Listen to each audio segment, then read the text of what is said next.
Help me! Somebody help me! That was my HOA president screaming as she sprinted down Maplewood Drive at 7 a.m. with a swarm of Hornets locked onto her like guided missiles. Grown woman, designer heels, arms flailing, stung over and over as neighbors rushed outside in disbelief. Every sting was earned. 3 months earlier, Brenda Kowalski turned my front porch into her personal shopping mall. Over $3,000 in packages vanished into her white Escalade while she waved at my security camera like we were old friends. What she didn't know was that I'm an aerospace engineer. And the package she chose that morning wasn't ordinary. It was monitored, controlled, and designed to expose her in the most public way possible. The Hornets were only the beginning. By the time the police arrived, Brenda's HOA career and her freedom were both on a timer. What would you do if your HOA president was stealing your deliveries? Let me back up and tell you how this whole mess started. My name's Marcus River, and 6 months ago I thought moving to Willowbrook Estates in suburban Phoenix was the smartest decision I'd made since my divorce. Clean slate, quiet neighborhood, the kind of place where your biggest worry should be remembering to water your cactus garden. I'm an aerospace engineer, the kind of guy who designs guidance systems for things that need to hit their target with pinpoint accuracy. After 20 years of marriage fell apart, I figured a peaceful retirement community was exactly what I needed. Work remotely, order my specialized equipment online, and finally have some peace. The smell of chlorine from the community pool mixed with desert sage hit me every morning as I walked to my mailbox. It was perfect. Or so I thought. Then I met Brenda Kowalski. Picture a woman who treats HOA bylaws like they're the 10 Commandments and she's Moses. 52 years old, bleached blonde hair sprayed into a helmet that could survive a Category 5 hurricane. She drove a white Cadillac Escalade with a blessed license plate frame, which should have been my first red flag. Here's what I learned about Brenda later. She wasn't just a control freak, she was a power addict. Started with nitpicking violations, escalated to selective rule enforcement, and package theft was her ultimate power move. But here's what made Brenda truly dangerous. The package theft wasn't about money. It was about testing boundaries. Each successful theft proved she was untouchable. The woman who could steal thousands through fake invoices wanted to prove she could steal anything, right off your porch while you watched. It was the ultimate power display. Her husband Dave traveled for pharmaceutical sales 20-plus days a month. Their daughter was away at college. Empty nest syndrome plus unlimited authority equals a woman testing boundaries constantly, escalating when nobody pushes back. Brenda had been HOA president for 4 straight years. Know why? Because nobody else wanted the job. Most folks figured it was easier to let her handle the paperwork and stay out of her way. Big mistake. Our first interaction came 3 days after I moved in. I'm unpacking boxes when I hear the sharp click of heels on my front walkway. There's Brenda, clipboard in hand, fake smile plastered across her face like she's running for office. "Welcome to the neighborhood, Mr. River," she said, but her eyes were scanning my xeriscaped front yard like she was looking for code violations. "I'm Brenda Kowalski, HOA president. I see you've got some interesting landscaping choices here." Interesting. That's HOA speak for "I hate it but can't legally make you change it yet." "The previous owner designed it," I told her. "Drought-resistant plants, saves water." Her smile got tighter. "Well, we'll see how it looks as it grows in. The community has certain standards to maintain, you understand." The texture of that cheap HOA newsletter she handed me was slightly damp from her sweaty palms. Even then, I could sense the control freak energy radiating off her like heat from asphalt. That night, I did what any good engineer does. I read the fine print. All 67 pages of CC&Rs, community covenants, and restrictions. My xeriscaping was completely compliant. In fact, the architectural committee had approved identical landscaping for 3 other homes just 6 months earlier. But Brenda didn't care about rules. She cared about power. The package thefts started small. A $47 replacement part for my 3D printer. I figured it was porch pirates. Happens everywhere these days, right? Then my $180 precision calipers disappeared. Then $220 worth of circuit boards for a consulting project. That's when I installed the Ring doorbell camera. Basic stuff, nothing fancy. Just wanted to see who was hitting my porch. The footage told an interesting story. Packages disappeared only on weekday mornings between 9 and 11 a.m. Only when Brenda's Escalade was parked in her driveway. Only when her husband Dave was out of town on his pharmaceutical sales trips. But here's the thing that really got my attention. She wasn't just grabbing packages and running.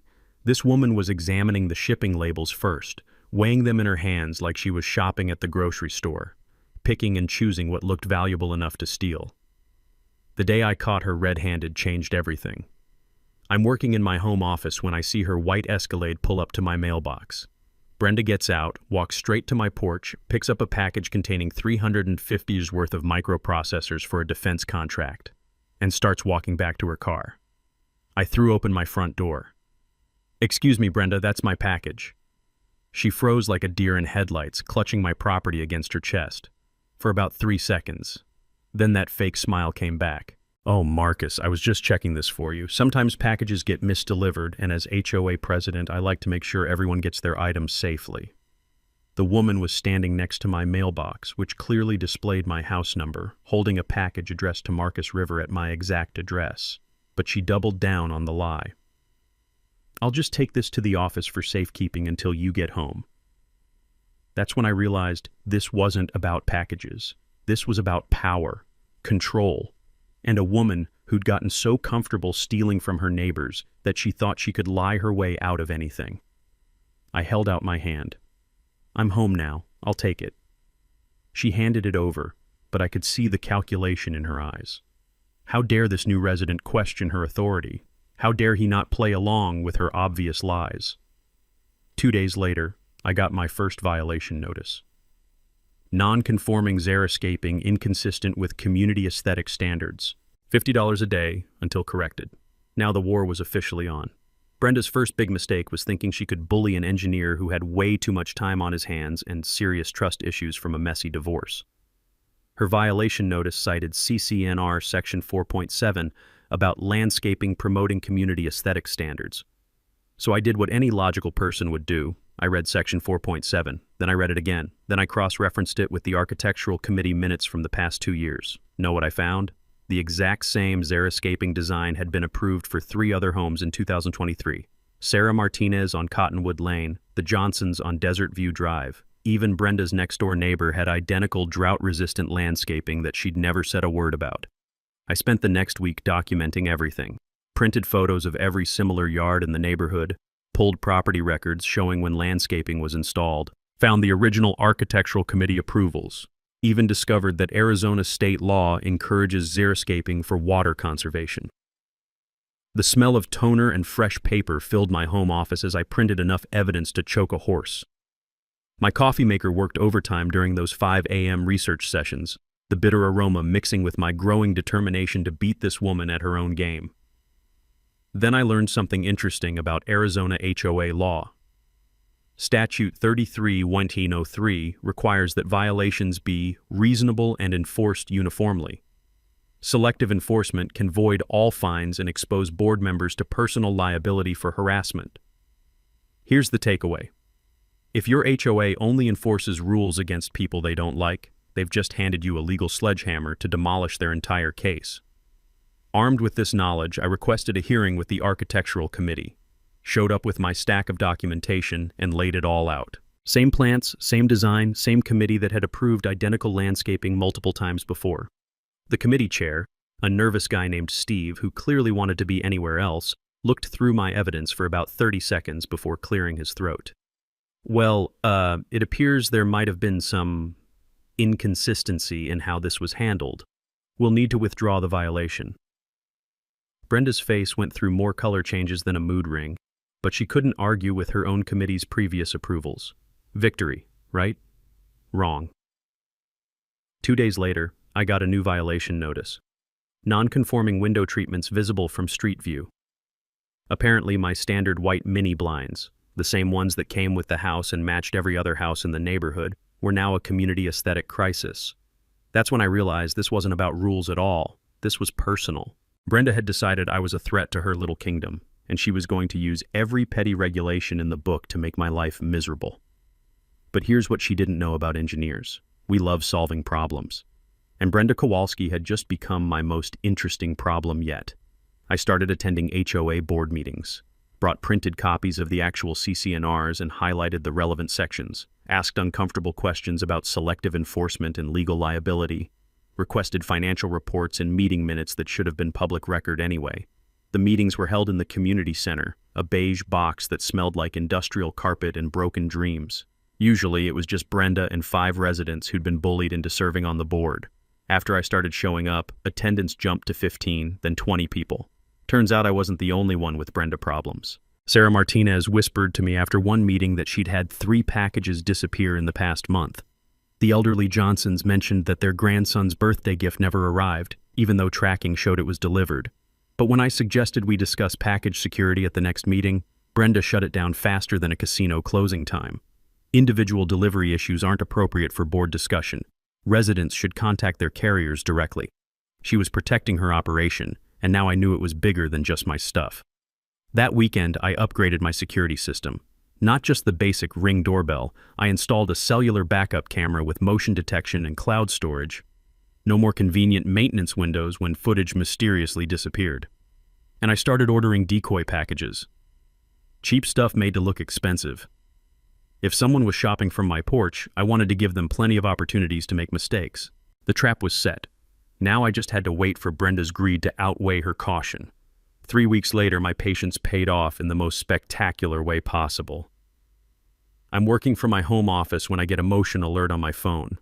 The timestamp reads 2:47 p.m. on a Tuesday, prime theft time when most people are at work and kids are still in school. I pull up the live feed and there's Brenda, bold as brass, examining a package on my front porch. She weighs it in her hands, tilts it to her ear like she's trying to guess what's inside. Then she looks around to make sure nobody's watching and walks straight to her Escalade. No pretense about checking for the correct address this time. No fake concern about community safety. Just pure, undiluted theft caught in high-definition video with perfect lighting. The package contains $600 worth of microprocessors for a Department of Defense subcontract. In Arizona, theft over $500 is a felony. Brenda had just upgraded from petty larceny to serious prison time. I saved the footage to 3 different cloud services, emailed copies to myself, and then did what any reasonable person would do. I filed a police report. Detective Maria Santos was a 20-year veteran with the kind of no-nonsense attitude that comes from dealing with suburban crime for too long. She watched my video footage twice, shook her head, and started filling out paperwork. HOA president, huh? We see this more than you'd think. Power goes to their heads. But here's where things got interesting. Arizona law defines theft by finding under statute 13-1802. If you find someone else's property and don't make reasonable efforts to return it, that's a misdemeanor. But if you sell that property, felony theft, automatic upgrade. Here's your takeaway. Most package thieves don't realize that selling stolen goods online leaves a digital paper trail that prosecutors love to follow. Detective Santos ran Brenda's name through local pawnshop databases and online marketplace algorithms. What she found made my engineer brain absolutely sing with satisfaction. Brenda Kowalski had been running a Facebook marketplace account under the name Brenda's Bargains. Over $2,000 in electronic sales in the past 3 months. High-end items, always listed as new inbox or never used. Serial numbers that matched reports of missing packages from 3 different neighborhoods. The woman wasn't just a thief, she was running a small business. But here's where the justice system gets frustrating. The district attorney's office looked at the evidence and basically shrugged. One incident, first-time offender, valuable member of the community. They offered Brenda a deal. Return the stolen items, pay restitution, and promise to stop stealing packages. She turned it down. Claimed the video was doctored and hired a lawyer who sent me a cease and desist letter demanding I stop harassing his client with false accusations. That's when Brenda made her second big mistake. She escalated.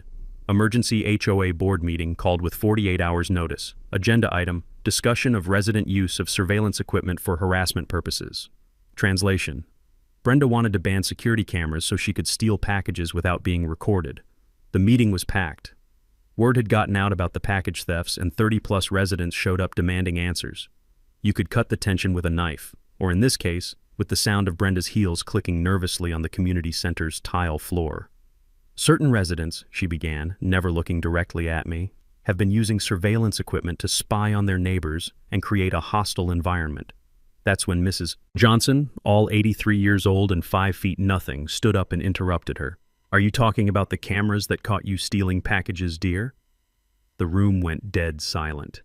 Even the air conditioning seemed to hold its breath. Brenda's face flushed red, but she doubled down. Alleged theft, unproven allegations, and frankly, the real issue here is privacy invasion and the creation of a surveillance state that makes residents uncomfortable in their own neighborhood. I stood up, pulled out my phone, and connected it to the room's projector system. "Would you like to see the unproven allegations?" For the next 5 minutes, 30 residents watched crystal-clear footage of their HOA president systematically stealing packages from my porch. The gasps and muttered comments filled the room like a live sports broadcast. When the video ended, Brenda was shaking with rage. "This is entrapment. This is harassment. This man is dangerous and unstable, and I'm calling the police." That's when Detective Santos stepped out from the back of the room where she'd been quietly watching the whole show. "Ma'am, I am the police, and you're under arrest." The taste of justice in that moment was sweeter than my grandmother's apple pie. But as it turned out, package theft was just the appetizer. The main course was still coming. You'd think getting arrested for felony theft would humble someone. You'd think wrong.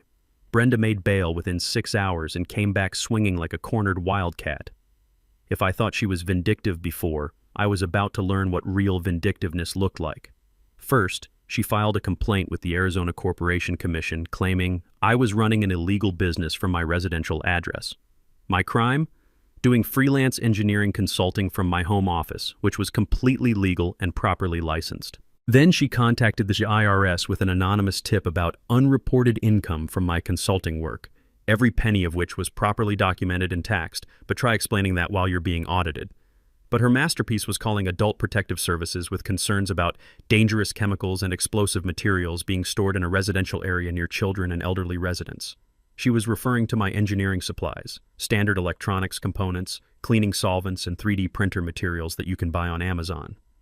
The smell of bureaucratic panic filled my mailbox as official notices piled up like autumn leaves. Each investigation required hours of documentation, phone calls, and lawyer consultations. Even when you're completely innocent, defending yourself against false accusations is exhausting and expensive. That's when I realized Brenda wasn't just trying to discredit me, she was trying to bankrupt me. Death by 1,000 paper cuts, bureaucratic style. Her final nuclear option was a restraining order request claiming I'd been stalking and intimidating her with my dangerous surveillance equipment and obsessive behavior. The petition included dramatic language about feeling unsafe in her own neighborhood due to my escalating harassment campaign. I hired Jennifer Walsh, an attorney who specializes in HOA disputes and abusive litigation. Cost me $5,000 just for the retainer, but it was the smartest money I'd ever spent. "This is a classic slap suit," Jennifer explained during our first meeting. "Strategic lawsuit against public participation. She's using the legal system to silence you and drain your resources." Here's what I learned. Arizona has strong anti-slap laws that allow victims to recover attorney fees and damages when someone files frivolous lawsuits designed to suppress free speech or legitimate complaints. Your takeaway: document everything when someone tries to weaponize the court system against you, because frivolous lawsuits can backfire spectacularly on the people who file them. Jennifer filed a counterclaim for harassment and defamation, but more importantly, she started digging into HOA financial records as part of discovery. That's when we found the smoking gun that changed everything. Frank Rodriguez, a retired accountant who lived 3 houses down from me, had been quietly analyzing HOA financial statements for months. Turns out, engineers aren't the only people who love finding patterns in data. "Marcus," he said, spreading printouts across my kitchen table, "I think your package problem is just the tip of the iceberg." Frank had discovered $18,000 in unexplained expenses over the past 18 months. Payments to something called D&B Consulting for services like community wellness assessment, security evaluation, and landscape optimization consulting. Problem was, D&B Consulting didn't exist as a registered business entity in Arizona. The payments went to a business bank account registered to David and Brenda Kowalski. Brenda wasn't just stealing packages from porches. She'd been embezzling from the entire community for years. The paper trail was beautiful in its simplicity. Fake invoices for services that were never performed. Board meeting minutes that mentioned approving professional consultations, but never specified what those consultations involved. Financial reports that buried the payments in line items labeled miscellaneous maintenance and community improvement initiatives. We're talking about systematic fraud affecting 127 homeowners. Every family in Willowbrook Estates had been robbed, not just the ones missing packages. Frank's analysis showed that if you removed the fraudulent expenses, everyone's HOA dues could have been $30 per month lower for the past 2 years. Brenda had been stealing $540 annually from every household in the community. That's when I realized this wasn't about getting my packages back anymore. This was about protecting my neighbors from a predator who'd been systematically robbing them while hiding behind a clipboard and a fake smile. But confronting a package thief is one thing. Exposing systematic embezzlement that could send someone to federal prison, that's when things get dangerous. And Brenda was about to prove just how dangerous a cornered fraudster could be. Frank Rodriguez's forensic analysis hit my kitchen table like a financial earthquake, and suddenly everything made sense. $67,000. That's what Brenda had systematically stolen from our community over 3.5 years. Not just packages from porches, but money directly from every homeowner's pocket through fraudulent HOA expenses. The scheme was elegant in its simplicity. Create fake vendor companies using variations of her maiden name, B&D Services, Desert Consulting LLC, Kowalski Property Solutions. Submit invoices for work that sounded legitimate but was never actually performed. Have the invoices approved during sparsely attended board meetings where nobody asked too many questions. Look at this, Frank said, pointing to a spreadsheet that made my engineer brain light up with recognition. Emergency pool pump repair, $3,400, but the pool maintenance company has no record of any emergency repairs that month. Landscape assessment and redesign consultation, $2,800. But our landscaping contractor says they never heard of any assessment. Security system evaluation, $1,900. What security system? We don't even have one. The beautiful part, from a criminal's perspective, was that each individual expense seemed reasonable. A few thousand here, a few thousand there. Spread out over months, buried in quarterly financial reports that most residents never bothered to read. But here's where Brenda made her fatal mistake. Arizona HOA law requires the board president to personally certify the accuracy of all financial reports under penalty of perjury. CC&R Section 12.4 makes the president personally liable for any fraudulent expenses, with damages extending to personal assets, including their home. Your takeaway. When HOA board members sign financial certifications, they're putting their houses on the line, literally, if they're lying about where the money went. Brenda had signed 4 years' worth of certifications claiming all expenses were legitimate, necessary, and properly authorized for community benefit. Every signature was potential perjury. Every fake invoice was mail fraud. Every fraudulent payment was money laundering. We weren't just dealing with a package thief anymore. We were looking at federal crimes with serious prison time. Frank's analysis also explained something that had been bothering me. Why was Brenda so desperate to discredit me and shut down any investigation? Because she knew that anyone who looked closely at HOA finances would discover her embezzlement scheme. The package theft wasn't separate from the financial fraud. It was part of the same pattern of entitlement and theft that had been going on for years. She'd gotten so comfortable stealing from the community that grabbing packages probably felt like a harmless side business. But now she was trapped. If she resigned as HOA president to avoid scrutiny, someone else would inevitably discover the missing money during the transition. If she stayed and tried to cover it up, the investigation would eventually expose everything anyway. The smell of desperation was starting to replace her usual vanilla perfume whenever I saw her around the neighborhood. She'd stopped her daily power walks. Her husband Dave's business trips became longer and more frequent. The blessed license plate frame disappeared from her Escalade. That's when she made her final, desperate gambit, an offer I never saw coming. She approached me in the grocery store parking lot on a Wednesday evening, looking around nervously like she was meeting a drug dealer. "Marcus," she said, her voice shaking slightly, "I think we've both let this situation get out of hand. What if we could find a way to resolve things quietly?" I waited for her to continue. "I could make sure your packages never go missing again. I could drop all the violations and complaints. Maybe even cover your legal expenses from this whole misunderstanding." She paused, then played her trump card. $5,000, cash. We call everything even and move forward as good neighbors. $5,000 to walk away and let her continue stealing from 126 other families. That's when I realized this wasn't about money or packages anymore. This was about whether Brenda Kowalski would face consequences for years of theft and fraud, or whether she'd buy her way out of accountability and continue victimizing our community. I looked her in the eye and said the words that sealed her fate. I'll see you at the community meeting next week. When I refused her settlement, I saw something change in her eyes. Not anger, panic. She realized negotiation had failed, and her only options left were destruction of evidence or flight. That's when a cornered criminal becomes most dangerous. Over the next 48 hours, Brenda would escalate to levels I never imagined possible. Property damage, character assassination, and witness intimidation, all desperate attempts to avoid the accountability that was closing in around her like a net. The war was about to go nuclear. My kitchen table looked like a war room by Thursday morning. Financial spreadsheets covered every inch of surface space, highlighted in colors that would make a rainbow jealous. Legal documents stacked 3 inches high.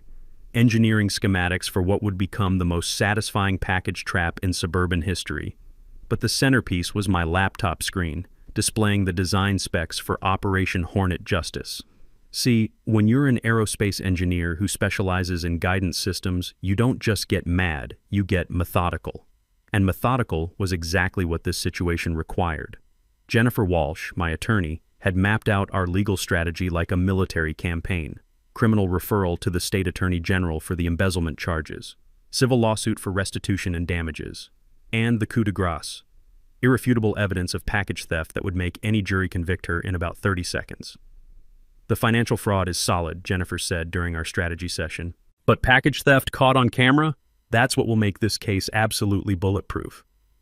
Frank Rodriguez had been working overtime on the forensic accounting. His final analysis showed $67,000 in fraudulent transactions over 42 months, fake invoices, phantom vendors, and imaginary services that existed only in Brenda's imagination and our bank statements. But I needed something more dramatic than spreadsheets to wake up the community, something that would force everyone to pay attention and take action. That's where my engineering background came in handy. The package would look completely ordinary from the outside. Amazon packaging, realistic shipping labels, convincing weight and dimensions. Inside, a custom-designed evidence collection system that would make CSI jealous. The GPS tracker was military-grade with triple redundancy and cellular connectivity, real-time location monitoring that couldn't be disabled by removing batteries, multiple miniature cameras with 360-degree coverage and automatic cloud uploading, audio recording equipment sensitive enough to pick up whispered conversations.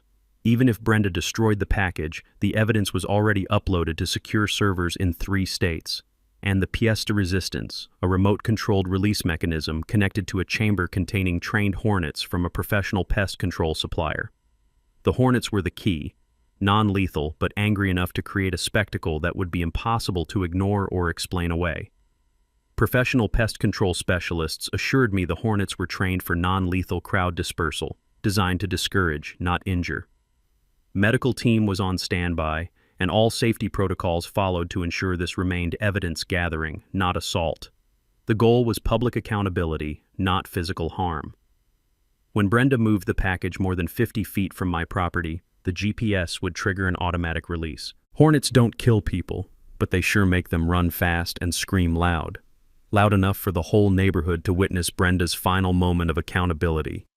Sarah Martinez became my communication coordinator, managing the neighborhood WhatsApp group with the discretion of a CIA operative. Frank continued his financial investigation, uncovering new evidence of fraud almost daily. The elderly Johnsons served as our institutional memory, providing details about suspicious HOA decisions from previous years. We scheduled the trap for a Tuesday morning, Brenda's prime theft window when Dave was traveling and most residents were at work. I'd place the package at 7 a.m., then coordinate with neighbors to ensure maximum witness coverage. The smell of anticipation mixed with fresh coffee as I fine-tuned the Hornet release mechanism. Servo motors calibrated to aerospace precision standards. Timer circuits designed to trigger exactly 60 seconds after GPS movement detection. Everything tested and retested until it worked flawlessly. But this wasn't just about revenge. We were building something bigger, a model for community accountability that could protect future residents from HOA corruption. Laura Kim, an investigative reporter for Channel 12 News, had been following our story as part of a broader series on HOA fraud across Arizona. She'd be positioned nearby Tuesday morning, ready to capture whatever happened on live television. This could be the perfect example of grassroots justice, Laura explained during our background interview. Communities taking back power from corrupt officials and demanding transparency. The plan was elegant in its simplicity. Brenda steals the package. GPS triggers Hornet release. Chaos ensues. Everything gets recorded from multiple angles. Police arrive to document a woman covered in Hornet stings while holding stolen property. Game over. Monday night, I did final equipment checks while neighbors took their positions. Sarah at her front window with a smartphone camera. Frank recording from his driveway with professional video equipment. The Johnsons positioned for the perfect angle to capture Brenda's reaction. Even the Hornets seemed ready for their starring role. Professional pest control specialists had assured me they were trained for non-lethal crowd dispersal, angry enough to chase someone, docile enough to avoid serious injury. As I placed the package on my front porch at exactly 7:03 a.m. Tuesday morning, I felt the same calm focus I experienced when launching missile guidance systems. Every component tested, every variable accounted for, every possible outcome planned for. The package sat there looking perfectly innocent. Amazon Prime label, convincing weight, expensive electronics marking that would trigger Brenda's greed. Inside, cutting-edge surveillance technology waited to document her final theft. All I had to do now was wait for Brenda's predictable pattern to play out one last time. The taste of justice was already sweet on my tongue, and the Hornets hadn't even been released yet. While I was engineering the perfect trap, Brenda was escalating her harassment campaign to levels that would make a military dictator proud. It started with property damage. I discovered my drip irrigation lines had been cut with garden shears sometime during the night, destroying $800 worth of drought-resistant plants that had taken months to establish. The smell of dying desert sage mixed with my growing anger as I surveyed the deliberate sabotage. Then my car wouldn't start. The mechanic found sugar in my gas tank, enough to potentially destroy the engine if I hadn't caught it early. Someone had also superglued my mailbox lock shut, forcing me to drill it out and install a replacement. But Brenda's most creative attack was digital warfare. Fake social media accounts started popping up, targeting me and anyone who supported the financial investigation. Marcus River exposed posts claimed I was running illegal businesses, storing dangerous chemicals, and harassing elderly residents. The doctored photos were particularly impressive. Someone had photoshopped images to make it look like I had industrial equipment and chemical storage tanks in my backyard. Fake Yelp reviews claimed Willowbrook Estates was unsafe due to unstable resident with access to explosive materials. Her college-age son and his fraternity brothers started making late-night drive-bys past my house, engines revving and music blasting at 2 a.m. When I called the police, they'd be gone by the time officers arrived. Legal harassment designed to exhaust and intimidate. But her masterpiece was the attempted bribery of Frank Rodriguez. Frank called me Thursday evening, voice shaking with excitement and indignation. "Marcus, you're not going to believe what just happened." Brenda had approached him at the grocery store, acting casual while doing her shopping. Then she steered the conversation toward his financial analysis of HOA records. "You know, Frank, accounting can be so complicated," she'd said, loading organic produce into her cart like they were discussing the weather. Sometimes honest mistakes get interpreted as something more sinister. Then came the offer. $15,000 in cash if Frank would reconsider his analysis and issue a corrected report showing that all HOA expenses were legitimate. She actually said I could avoid professional embarrassment by admitting I'd made calculation errors, Frank told me. The woman tried to bribe me with grocery money while we were standing next to the bananas. Frank had done something brilliant. He'd recorded the entire conversation on his phone. Brenda's voice, clear as crystal, offering money to falsify financial records and obstruct a fraud investigation. Your takeaway: when someone tries to bribe you to cover up their crimes, always hit the record button. It's usually the evidence that sends them to prison. The bribery attempt was a federal crime that elevated everything to a whole new level. Not just theft and embezzlement anymore, but witness tampering and obstruction of justice. Brenda was digging her own grave with increasingly desperate attempts to avoid accountability. Detective Santos was practically giddy when Frank played her the recording. "Ma'am, this woman is giving us enough evidence to put her away for years. She's either incredibly stupid or incredibly panicked." "Why not both?" I suggested. Meanwhile, I was putting finishing touches on the package trap. The Hornet chamber had been tested and calibrated. GPS tracking was connected to cellular networks with automatic police notification. Cameras were positioned for optimal coverage angles. The irony was delicious. While Brenda was destroying her own legal position with witness tampering and bribery, I was preparing to document her final crime in high-definition detail. Sarah Martinez reported that neighborhood sentiment had shifted completely. Even residents who'd initially supported Brenda were questioning her increasingly erratic behavior. The WhatsApp group buzzed with speculation about the upcoming community meeting and demands for financial transparency. "People are scared," Sarah told me during one of our coordination calls. "They're realizing that if she could steal packages and embezzle HOA funds, what else has she been lying about?" That fear was justified. Frank's investigation had uncovered additional irregularities dating back to Brenda's first year as president: missing vendor receipts, unauthorized expense approvals, and financial reports with unexplained discrepancies. But fear was exactly what we needed. Angry, mobilized residents demanding accountability and transparency. A community ready to take back control from a corrupt official who'd betrayed their trust for years. Monday evening, I placed the final components of the trap package, everything sealed and ready for deployment. The Hornets were secured in their temperature-controlled chamber, waiting for their moment to deliver justice with wings and stingers. As I looked across the street at Brenda's house, I could see her silhouette pacing back and forth behind her living room curtains.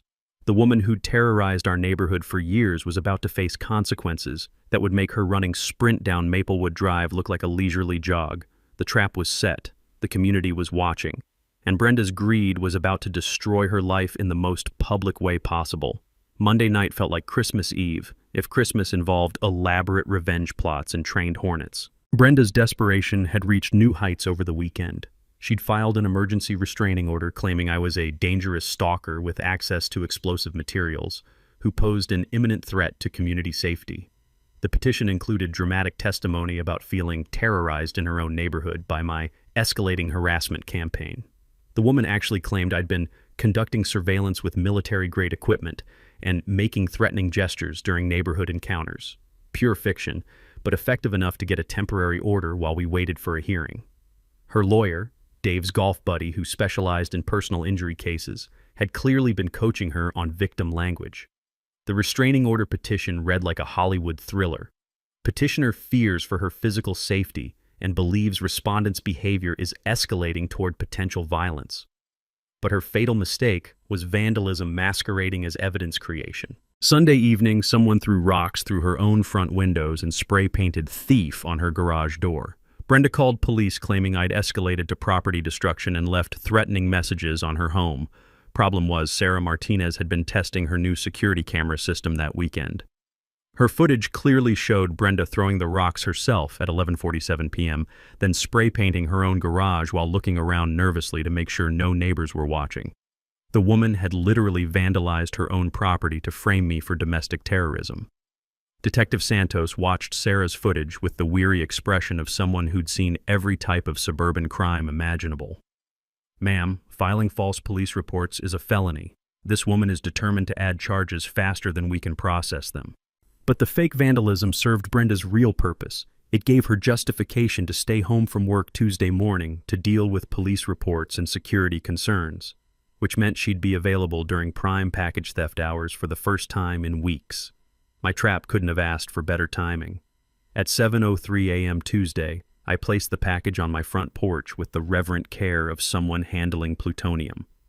Amazon Prime packaging, realistic shipping weight, expensive electronics marking that would trigger every criminal instinct in Brenda's brain. The GPS tracker activated immediately, sending location pings to the secure server that would document every second of what happened next. Cameras began recording in 4K resolution with audio enhancement that could pick up whispered conversations from 50 yards away. The Hornet chamber sat sealed and temperature-controlled, waiting for its 60-second delayed activation sequence. Professional pest control specialists had assured me the insects were trained for crowd dispersal with minimal injury risk. Angry enough to chase someone, controlled enough to avoid sending anyone to the emergency room. Frank Rodriguez positioned himself at his front window with professional video equipment. Sarah Martinez armed herself with multiple smartphones for different camera angles. The Johnsons took up residence on their front porch with a clear sightline to my house and Brenda's escape route. Even Laura Kim from Channel 12 News was discreetly parked around the corner, ready to capture everything for her investigative series on HOA corruption. 7:15 a.m. Brenda's garage door opened. White Escalade backed out slowly, like she was considering her options. 7:23 a.m. The Escalade pulled forward and parked directly across from my house. Brenda sat in the driver's seat for several minutes, examining my front porch through designer sunglasses. 7:31 a.m. She got out of her car and began her infamous power walk past my house, slowing down to examine the package without appearing too obvious. 7:34 a.m. Second pass, this time stopping to tie her shoe while getting a closer look at the shipping label. 7:38 a.m. Third pass, full stop. She looked around the neighborhood, saw no immediate witnesses, and made her decision. Brenda Kowalski walked directly to my front porch, picked up my package, and carried it to her Escalade like she owned it. No pretense about community safety checks this time. No fake concern about suspicious deliveries. Just pure, undisguised theft caught in perfect high-definition detail. The GPS registered movement at exactly 7:39:17 a.m. 60-second countdown initiated. As Brenda placed my stolen package in her passenger seat and closed the car door, I felt the same calm satisfaction I experienced when missile guidance systems achieved target lock. She had no idea that in 53 seconds her quiet Tuesday morning was about to become the most public humiliation of her entire life. The Hornets were locked and loaded. Justice was about to take flight. At exactly 7:40:17 a.m., Brenda Kowalski discovered what happens when you steal from an aerospace engineer who spent 3 months planning your downfall. The Hornet release mechanism triggered with the precision of Swiss clockwork.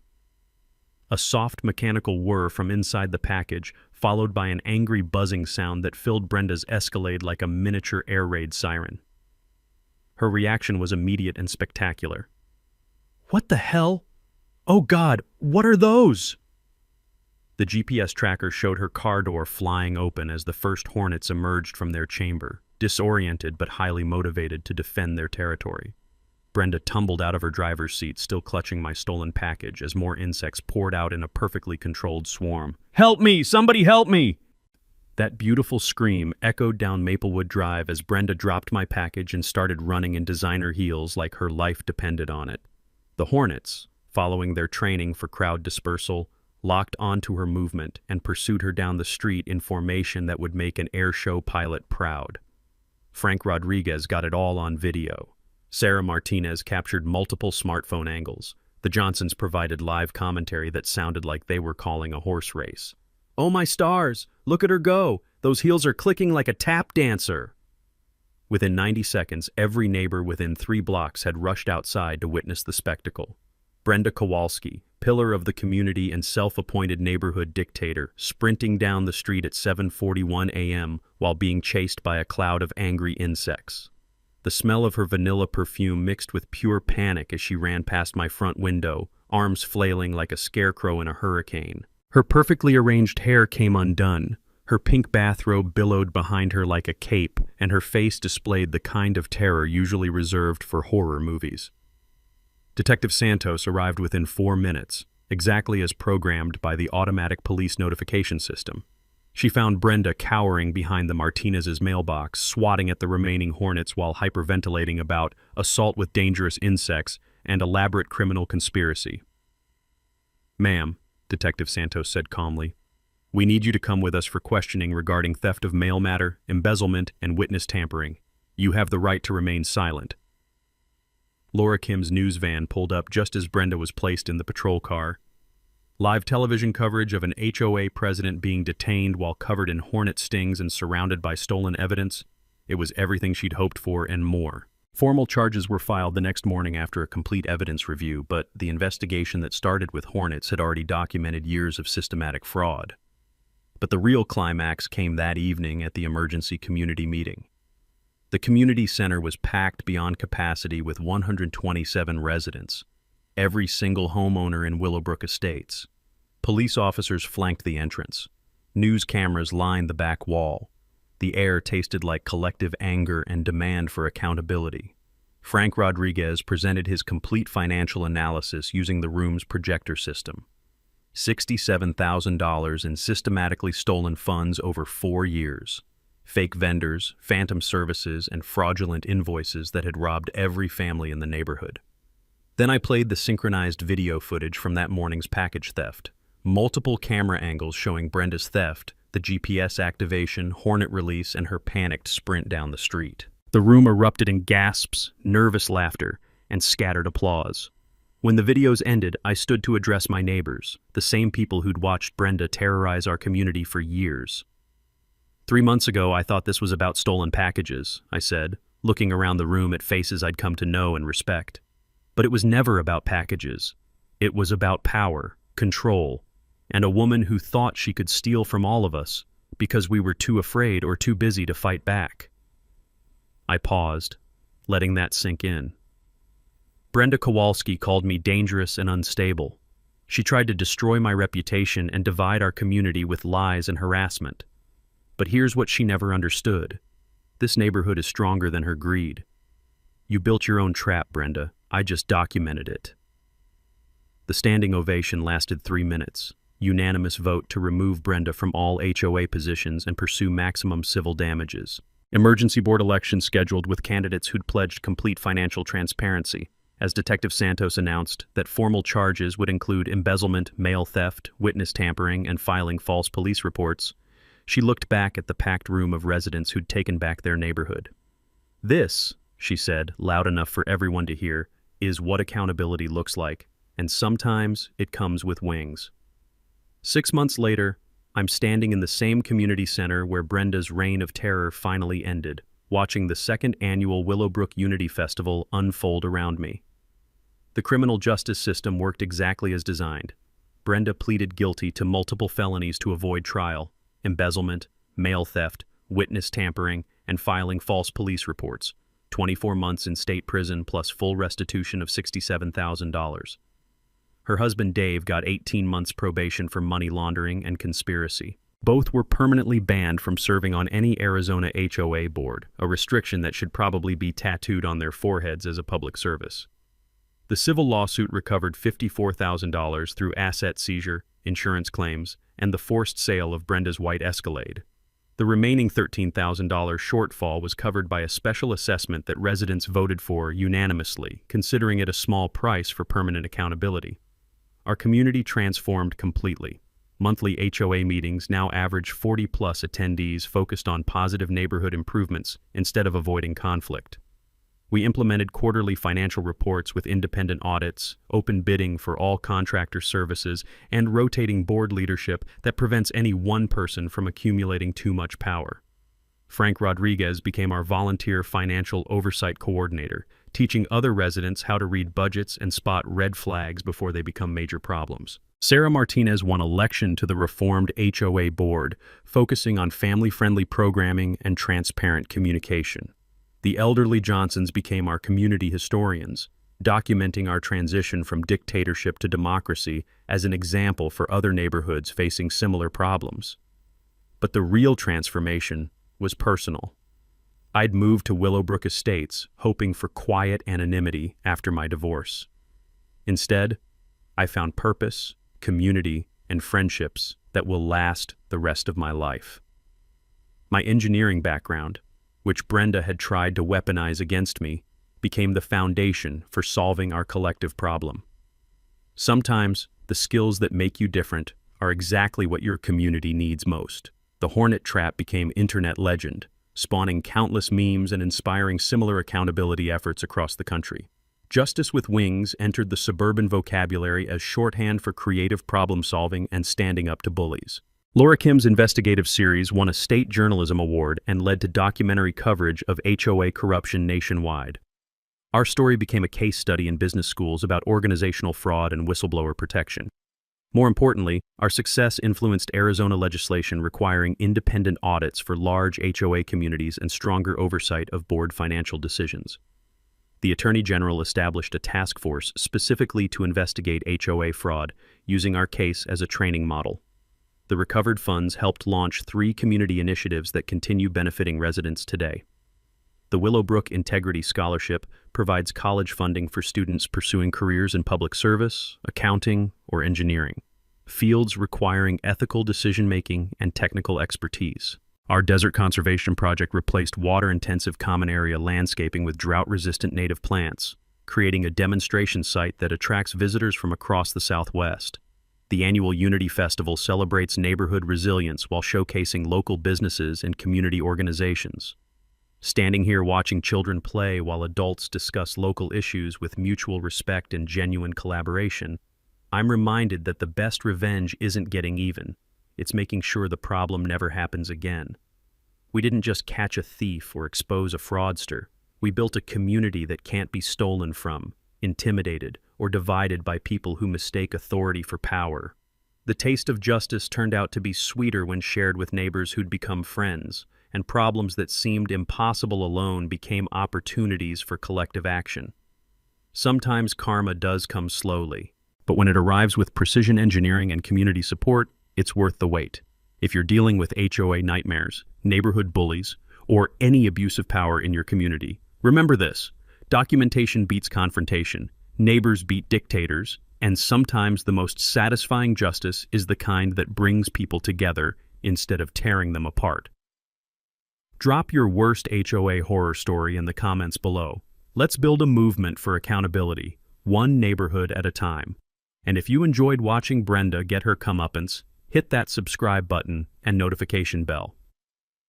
Next week, my property manager was embezzling rent money until I exposed his fake maintenance scam. Trust me, you won't want to miss how deep that rabbit hole goes. Sometimes the best trap isn't one you set for someone else. It's the one they build for themselves with their own greed and lies. I just provided the documentation. Justice provided the wings. Thanks for hanging out with us on HOA Stories, where the HOA Karens meet their match. If this story had you cheering or cringing, go ahead and like the video, drop a comment with your reaction, and hit subscribe so you're ready for the next wild HOA tale.